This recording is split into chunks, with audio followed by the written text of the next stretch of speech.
యేసేపుని చూసినప్పుడు, యేసేపు ఆత్మ, యేసేపు అనాయింటింగ్, యేసేపు భక్తి దేవుడు చూసినప్పుడు దేవుడు యేసేపుకి యునిక్గా కనబడ్డాడు. యేసేపుని దేవుడు చూసినప్పుడు ప్రత్యేకంగా యేసేపు కనబడ్డాడు. దేవుడు చెప్తున్నాడు, ఈ రోజు నీకు తల్లి లేకపోవచ్చు, నీకు తండ్రి లేకపోవచ్చు, నేను మనుషులందరూ విడిచిపెట్టొచ్చు, నీ సొంత ప్రాంతమే నీకు వ్యతిరేకంగా మారిపోయిండొచ్చు.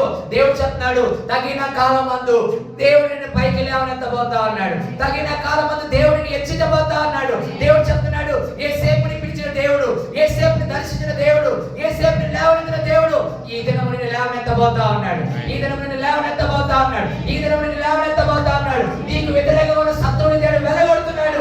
ఈ రోజు నిన్ను పదో మెచ్చుకునేటట్టుగా దేవుడు చేయబోతా ఉన్నాడు. నీ శత్రువు మెచ్చుకునేటట్టుగా దేవుడు నిన్ను ఆశీర్వదించబోతా ఉన్నాడు. ఎన్ని సంవత్సరాల బంధకాలైనా, ఎన్ని సంవత్సరాల శ్రమలైనా, ఎన్ని సంవత్సరాల ఇబ్బందులైనా ఈ దినము దేవుడు యేసేపుకి ఇచ్చిన కృప నీకు ఇవ్వబోతా ఉన్నాడు. యేసేపుని లేవనెత్తినట్టుగా దేవుడిని లేవనెత్తబోతా ఉన్నాడు. యేసేపుని అభిషేకించినట్టుగా దేవుడు నిన్ను అభిషేకించబోతా ఉన్నాడు. ఓ హల్లెలూయా,